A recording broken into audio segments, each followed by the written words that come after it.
என் தம்பியை நான் பார்த்த வரைக்கும் எந்நேரமும் துரு துருன்னு ஒரு இடத்துல உட்காரவே மாட்டான். எப்பவுமே அவன் சந்தோஷமாவே இருப்பான். அவனை சுத்தி இருக்கிறவங்களையும் ரொம்ப சந்தோஷமாவே வச்சுப்பான். அவன் கூட இருந்தா நம்ம கஷ்டத்தையே மறக்கிற அளவுக்கு அப்படி பேசுவான் கையல். அப்படிப்பட்டவன் இப்ப ஒரு பொண்ணை காதலிச்சு அவன் நினைப்பிலேயே எந்நேரமும் ரூமுக்குள்ளேயே முடங்கி கிடக்குறான்னு நினைக்கிறப்போ எனக்கு ரொம்ப கஷ்டமா இருக்குமா? உண்மைதான்.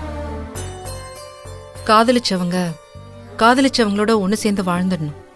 இல்லனா அந்த வலி சாகுற வரைக்கும் மனசுக்குள்ளேயே தான் இருக்கும்.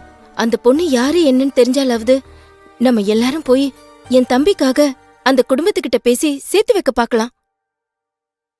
ஆனா அந்த பொண்ணு யாருன்னு தான் தெரியவே இல்லையே. ஆமாண்டி, அது ஒண்ணுதான் குறை.